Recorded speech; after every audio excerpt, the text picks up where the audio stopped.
Hi, this is Mike from Mike's Unboxing Reviews and How To, and on today's video we're taking a look at the Gigabyte B550 Aorus Elite AX V2 version 1.1. Keep watching to find out more.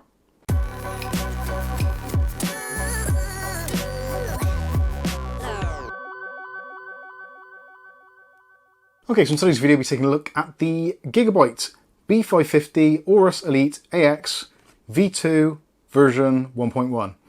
What a long name. These things are getting longer and longer. Now there are a few versions of this actually on the market at the moment, so depending when you're watching this, then there may be even more actually, although B550 for a chipset for M4 is kind of coming to an end now at the middle of 2023, so potentially this video may not have much longevity. We're kind of right at the very end, but this was a particular bargain. Got it from one of the guys on Discord, Kieran, so thank you very much, Kieran.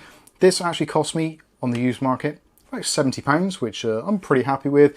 If you were to buy one of these brand new at the time of recording, you'd be looking at somewhere in about the £120 mark. And as always, I'll put links in the video description so you can check those out for yourselves. But this at the moment is pretty much in direct competition with the MSI B550 Gaming Plus.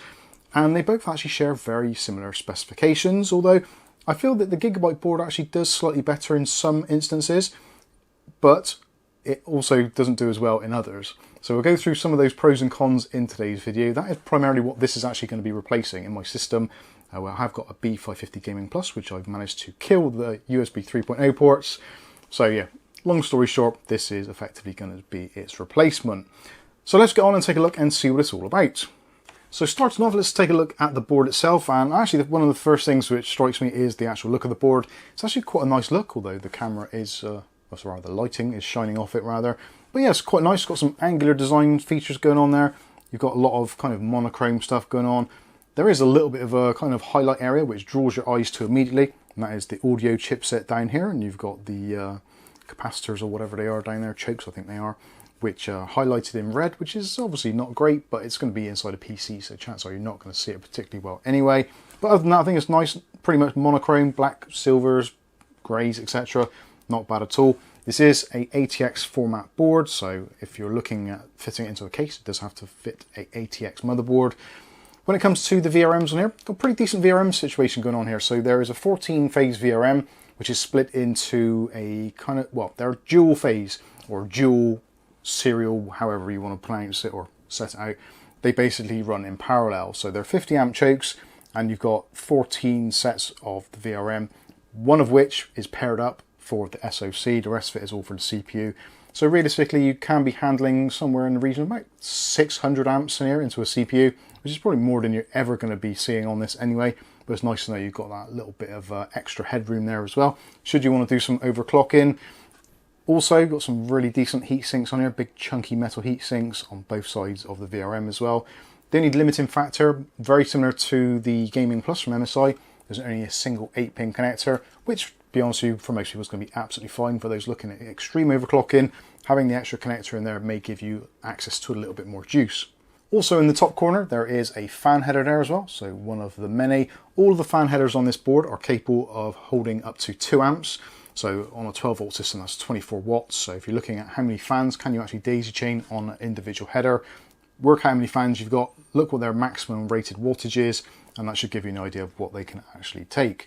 Also, when it comes to addressable RGB or RGB, you've got 2 lots of headers for each type, so 2 RGB and 2 addressable RGB. Plus there is the additional AMD CPU LED header. So if you've got an AMD cooler from the processor, which has got the LED ring on it, you can plug it into that header and control the lighting from there. Effectively, it's another 12 volt connector. Also in the middle, you've got the AM4 socket there, so that is going to take pretty much most of the AMD processors on the market now. If you're not entirely sure, I would strongly suggest either A, asking in the comments section below, or alternatively go over to the hardware support list on the website. Again, I'll link that in the video description. So if you're not sure what CPUs this supports, I'll leave a direct link to this specific model. It will be different for different models. So if you've got revision 1.4 or 1.5 or 1.0, that is going to be different from the 1.1. So do make sure you click on the right revision version. If you're looking at buying one, again, it's going to be a little bit hit and miss, but I would take the assumption that yours is going to be either 1.4 or 1.5, depending on how long these have been in stock on shelves at your particular retailer. Moving across, so we've got 4 RAM slots there, as you would pretty much expect to see on a ATX motherboard. So that is going to support up to 128 gigabytes of RAM, so 32 gigs per channel. In terms of speed-wise, it's going to be mostly down to the memory controller actually on your CPU itself. So don't think that you're going to get a really old Ryzen and put the fastest RAM on there possible and it's going to work no problems. It doesn't work like that. So realistically, DDR4 3600 is going to be absolutely fine with pretty much most processors on this platform, which is a little bit of an upgrade over the 3200 MHz we saw on B450s. But if you're looking for higher, obviously, yeah, do make sure that your processor can actually handle it or it's got a decent memory controller. Silicon being what it is, they're not all equal, so don't guarantee any results for any particular speed. Although they do say this will go up to somewhere around the 4733 MHz, but your mileage will definitely vary. So at the top here, we've got 2 CPU connectors, so CPU fan header and CPU fan header optional. That effectively is pretty much going to be like a water pump header for most people, or if you've got a dual fan setup, maybe a freezer 34, something like that, then you can plug both fans in on individual headers. You've then got a couple of RGB headers, so addressable RGB 3-pin 5V and also the 4-pin 12V as well. Moving down, this is the problem area for me for this particular board and where the B550 Gaming Plus from MSI does take the lead a little bit here. There's no diagnostic LEDs, which for a lot of people is an absolutely invaluable thing for diagnosing problems. For the more seasoned builders, you can kind of work around it, but for those that are just starting out and maybe they've made a mistake on their build, having a diagnostic LED to diagnose any potential problems or build issues can be a real lifesaver. So it's an extreme shame to see that not being here. I think it should be standard on all boards by now. But anyway, it is what it is. So we don't have one of those. Underneath that, 24-pin main power connector. Next to that, we've got a couple of SATA ports as well. So you've got 2 there, and you've also got 2 at the bottom. Underneath that, big cooler for the chipset there. So this is the B550 chipset. Doesn't need a fan on there, only sips around about somewhere between 5 and 11 watts under full load. I think it's 5 watts actually is the lowest. I think X570 was 11 watts. So yeah, around about 5 watts. So not a great deal of heat being generated there. Moving across over to the other side. So normally if you're going to buy this board as a brand new retail product, there will be a few additional things included, such as M.2 shields. This particular model doesn't have them, but actually it's probably better so I can actually show you better where the drives actually go. So the top slot here, this is going to be PCI Express Gen 4x4, which is actually taken from lanes from the CPU. So that is going to be CPU dependent. So if you're putting an older processor on there, which is only PCI Express Gen 3, don't expect to magically get Gen 4 speeds out of this slot because it's coming directly from the CPU. So do bear that in mind. This top slot will take SATA drives and also NVMe drives. So BIOS chip is over here. So if you ever get any problems and you need to put a new BIOS chip in, potentially if you're a bit delicate, you could get one resoldered in there. Probably over and above what most people can do, but potentially it can be done. So you've got mounting areas up to 2211 for drives there, 2280, etc. So depending on what size drive you use. Underneath that, we've got the reinforced PCI Express Gen 4 slot. So this is times 16. Again, this is directly from the CPU. So depending on what CPU you got, you may be limited to PCI Express Gen 3. If you're putting on something like a 5700G, 5600G, those kind of processors.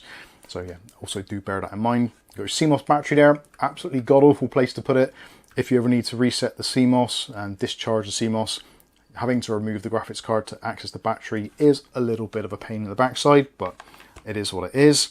Underneath that, we've got another M.2 slot, so there are 2 on here. This one is actually taken from the chipset itself, so this is going to be running PCI Express Gen 3 times 4 at maximum, so do bear that in mind also. Also running from the chipset, you've got your PCI Express ports here, so you've got PCI Express Gen 3 times 16 sized for both of these here, and also there's a times 1 sized.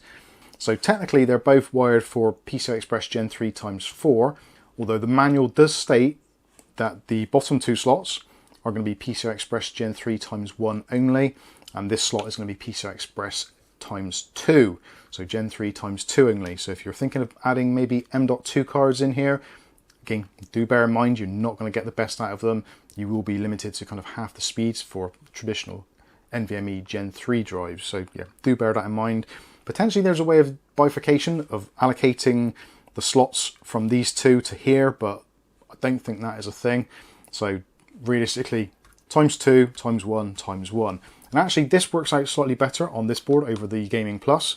So this bottom slot being a full-size slot, meaning you can put in things like capture cards, such as things like the Elgato PCI Express cards.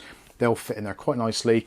Be very happy with the PCI Express ×1 slot actually in terms of data, and it's at the bottom, whereas on the Gaming Plus board you've only got this slot, which is a ×16, so it means your larger capture card is going to be a little bit too close to your graphics card and potentially taking a little bit of extra heat with it. And that's going to take us nicely down to the bottom section. So we've got all of our I/O down the bottom here, and also there is a CMOS reset pins. That's actually in a pretty decent place, probably making up for the point of the battery being up here. So if you can't get it out and you want to just do the traditional kind of bridge the pins, then you've got 2 pins above the main I/O section there. This one here is for all your input and output for the front. So you've got your power LED, hard drive LED, power switch, reset switch, etc, etc. So that's all there, nice and easy to get to. Next up, we've got a USB 3.0 header, so internal Type C, which is always a nice thing to see on these boards. It's a shame that it's there, and you'll know why a little bit later, but we'll come on to that shortly. Next up, we've got the USB 3.0 30-pin header, traditionally put there as well, internal. Then you've got a pair of USB 2.0s, TPM header, if you're planning on not using the firmware TPM built into the processor. Next up, another fan header. Then you've got those 2 extra RGB ports, so addressable RGB and your 12-volt RGB as well, so ARGB and RGB. Next up, you've got your front panel audio connector, and also there's another connection there, which is I think for a heat sensor, which you can wire up to this board. Then you've got your audio chipset. So the audio chipset on there are actually pretty decent. So it's the Realtek ALC 1200 chipset. Absolutely fine. Actually a relatively high-end chipset in terms of the kind of class of board this is. So you've got separate layers as well for the audio, so to try and minimize interference, especially when you're doing recordings. And that's going to take us round to the back. So this unfortunately is where things are actually kind of cool, but also there is something obviously lacking as well, which is a real shame. So again, comparing this directly with the B550 Gaming Plus, the first thing that you notice is the fact that there is no USB Type-C. So that is a real shame. So if you don't have a case which actually has built-in USB Type-C, you've basically got no USB Type-Cs, which potentially could be a problem for some people, being that USB Type-C is becoming more and more common, more and more popular, and is going to be the de facto standard going forward. So yeah, that is potentially a little bit of an issue, but what you do have Wi-Fi 6E on here, and also that supports Bluetooth 5.2. You've also got a pair of USB 2.0 ports there. Next up, you've got your DisplayPort and HDMI, both of which supporting 4K 60Hz. If you're using an APU, potentially as APUs get better, the DisplayPort will go higher. I think it's like 5,000 by 2,000 pixels. I'm not sure of the exact resolution, but yeah, it's slightly higher on DisplayPort. You've then got the Q-Flash button, so press that to flash your BIOS, always nice to see, and the BIOS port is next to that as well, so that is the blue one there, USB 3.2. That one there is actually from the chipset itself. The 4 next to it, in the red and the blue, they're all from the CPU. So you've got USB 3.2 Gen 2, so 10 gigabit per second, and the blue ones are 5 gigabit per second. That one on its own, and also the 2 USB 2.0s are from the chipset. Those are from the CPU. You've also got Realtek LAN, so 2.5 gigabit LAN. Awesome stuff to see. Really like that. I think that is actually an upgrade over the Gaming Plus from MSI. I think that's just stuck on gigabit. I may have to check the notes for that. If I'm wrong, I'll put it up on the screen. I'm pretty sure 2.5G is actually better on this board than on the MSI. And the audio solution, again, pretty much identical to the MSI, although it's a better chipset, but you've got the same sort of layout there, so you've got your SpeedIF and your 5 ports there. But overall, yeah, not too bad at all. In fact, you've got Wi-Fi built in, Wi-Fi 6E, which again is slightly better than the Gaming Plus, the 2.5 gig LAN. The downside, obviously, not having USB Type-C and also no diagnostic LEDs on the board is, for me, a real shame. But what I think about it doesn't really matter. What you think about it is. So let us know your comments in the comments section below. Tell me what you think. If you're given the choice, would you get the Aorus Elite AX V2 or would you buy the MSI Gaming Plus at the same price? Or would you potentially spend a little bit more and go a little bit higher at the range? Please do let us know in that comment section. But for now, I've been Mike. This is Mike's Unboxing Reviews and How To, and hopefully we'll catch you in the very next video. Thanks for watching.